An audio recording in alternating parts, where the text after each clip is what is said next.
Podcast 5, Midday Report. Hello, how y'all doing? This is the Midday Report. I'm Alex Shearer. I'm Raman Avani, and we like to present you with our 5th edition of the Midday Report. Okay, so we got a bunch of stuff to get to here. But first off, we got to get to our news around the NHL. Yeah, the Islanders have been... They've been red hot. Oh, yeah, they have. And a lot of it is going to their coaching, too, in Barry Trotz, who is one great coach. I miss that guy so much here in Nashville. It just sucks that we couldn't do anything with him over here. I mean, we gave him a lot of time. We gave did. him, like, it's just 15 years. I feel like he could have spent that better somewhere else, though. Yeah. What's been the key to this success? I think it's been, like, a stout defense, mostly. Oh, yeah, definitely. And they have depth up at the forward level. Like, they can count on their fourth line with Matt Martin and all those guys. Exactly. To put up goals whenever they need them to. So I think that's what most teams in the NHL lack, and that's what they should just keep continuing doing. Just depth throughout the lineup, and just Anders Lee has been on fire, despite the injury he's got. Yeah. But Josh Bailey's been up.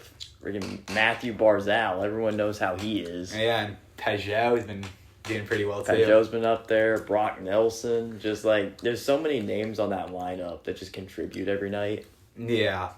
But a big headline came when they found out Anders Lee had some knee injury in the game, and those can never be good. What was it, out for the season? We don't know yet, but that could be a possibility.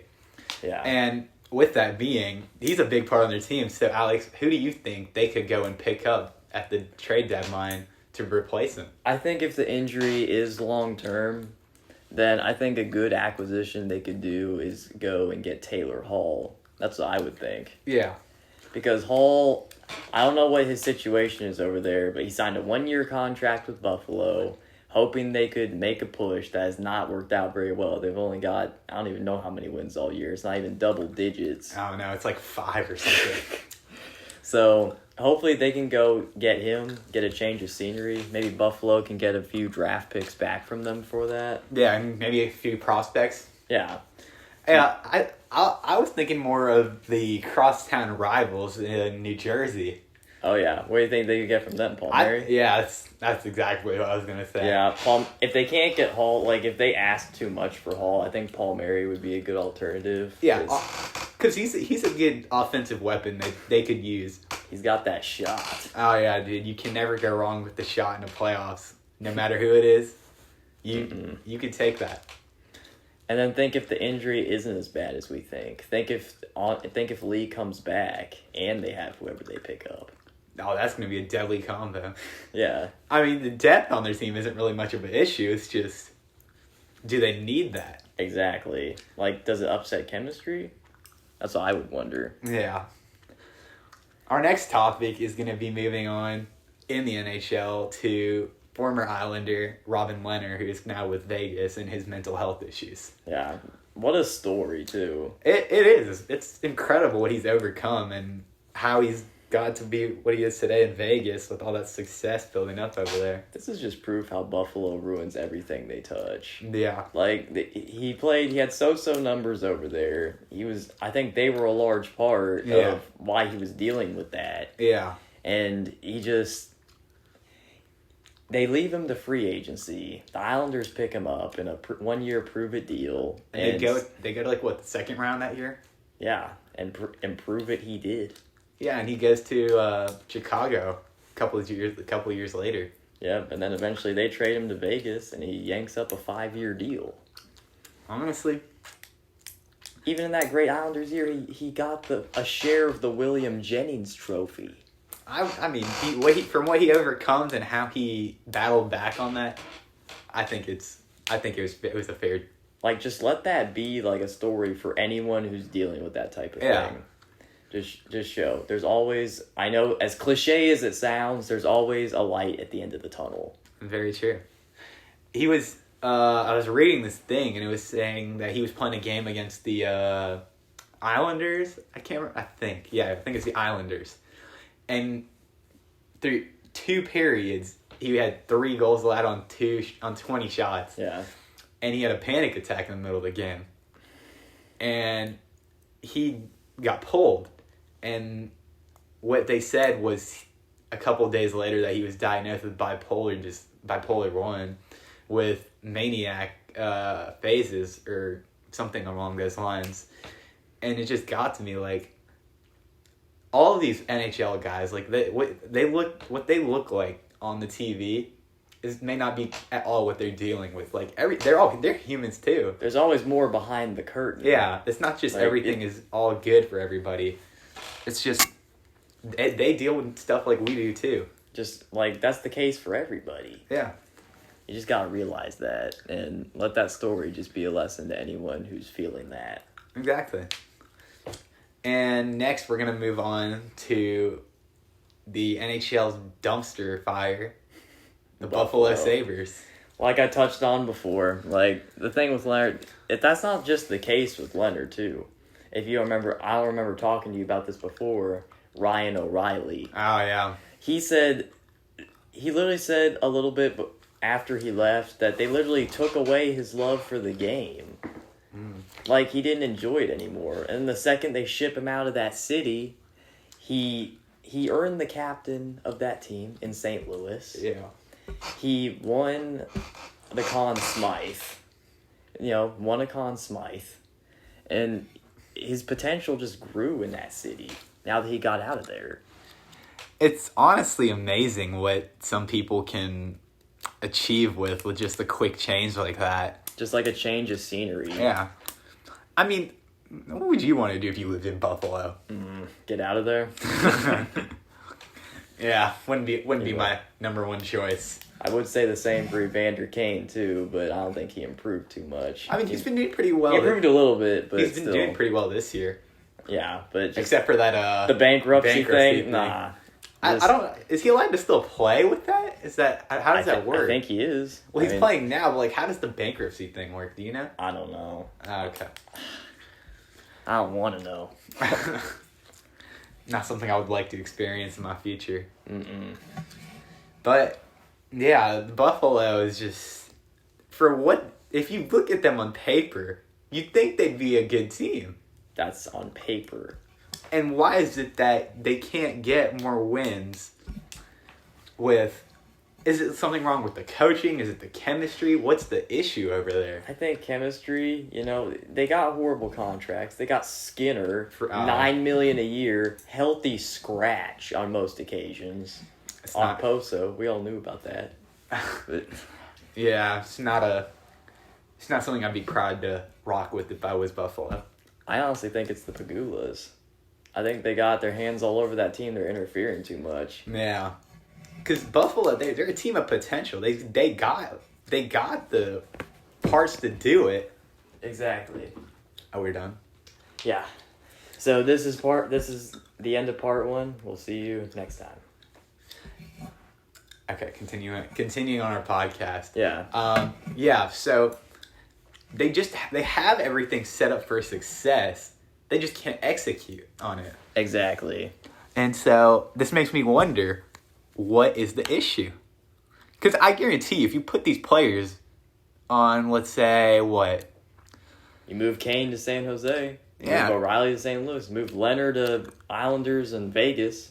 Like, he's just... Is it the city? What's the issue over there? I still think it's the Pagulas. I think they interfered too much. That's why Buffalo did suck. But then the Pagulas let they let the GM do their job. They let the coach do their job, and now they're contenders. Yeah. It's just...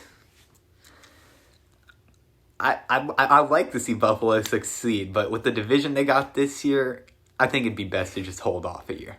Yeah, and probably get some prospects for Hall. Maybe trade Montour's up there. Yeah. Maybe get something from Montour too. That'd be a good idea. Yeah. And I mean, I don't think anybody would want to take on Skinner's contract, but get whatever you can for that guy. Yeah. Even if it's just like a draft pick. Yeah. Doesn't matter what it is, just let's just make it happen. Yeah. Okay, so another thing we gotta talk about is Austin Matthews' goal streak. 21 goals this year. What is it, like 9 games? Yeah, something like that. He's something else. He's a different breed, dude. Like, as seeing him come into this league, it's just like he's grown so much. He definitely came. I feel as he transitioned into the league, he was someone that was just ready for it. Yeah, he could bring it on. Same with McDavid, but Yeah. he's a different story. We'll get to him. We'll get to him. He's later. a legend. Yeah. We'll get on to him later. But yeah, Matthews, especially with the success Toronto's been having, I think they're leading the division right now. Yeah. It's just insane what they've been able to get with after seeing what they did last year. I think they're gonna have a great year this year. Yeah. Hopefully they can go past like the first round of the playoffs. Yeah. Just it doesn't have to be they don't gotta go to the cup. They don't have to win the cup. I'm just saying I just like to see some improvement rather than losing to who'd they lose to? Not Columbus. They beat Columbus. Boston. Losing to Boston. Like 3 times. Yeah. Just they got the best mix of young players and old players with like Thornton and Spezza and you got all those veterans up there who can help teach these young guys what's right to do, what's not right, and some morals. Yeah. Just like leading them to be more successful down the road. Exactly. So we got our next topic here. NFL free agency. Oh, it's gonna be a nice one. This is gonna be a fun year for free agency, I think.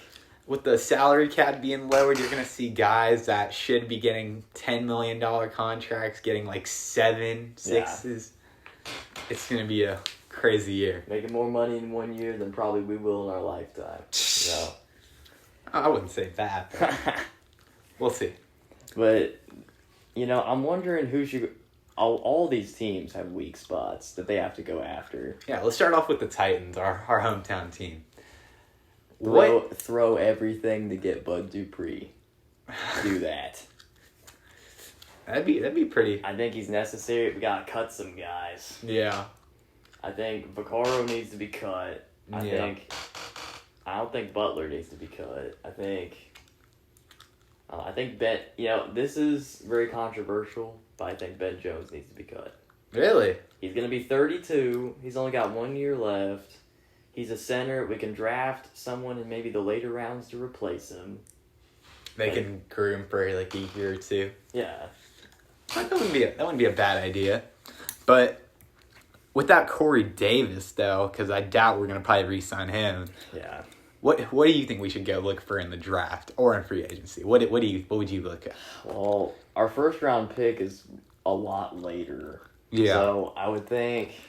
Well, I mean, look at what the Vikings got with Justin Jefferson around the same pick last year. Yeah, well, that was a wide receiver heavy draft.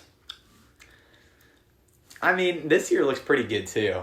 Yeah, I mean, you gotta look at just what they've done in college, if they'll break out in the NFL, if their play style works with the NFL, Especially with the scheme that your team is picking. Yeah. Because, I mean, all these top guys, I don't think we're going to be able to get Jamar Chase. Oh, I'd love that, but I don't think we're going to be able to get Devontae Smith. No. I don't think, but... We could get Jalen Waddle, maybe. Do you think he'll drop that far? I mean, he had the injury to the leg, so hopefully we can only hope. Maybe. I'll see about it, though. We got a decent history with Alabama guys. I can't say the same for Georgia. Oh, God. Isaiah Wilson. Not the best. Either get a wide receiver or get an edge. We need someone in free agency now, and we need someone in the draft for the future. Absolutely. I don't know, we probably need a defensive end to play with Simmons, I would think. Yeah, definitely. That would not be a wrong place to go through in the draft. Yeah. So I would just think... What about backup quarterback? How do you feel about Woodside? Woodside, I mean... Thing is, he didn't have to play, so it's hard to judge. Yeah, but if Tannehill goes down, let's say, for a 5-6 week injury. And then you're stuck with Woodside? Yeah. Would you be confident at all with a guy who hasn't played a single snap in the NFL? Well, he looked good in the preseason, but it's the preseason. Yeah. So I think there's a lot of good backup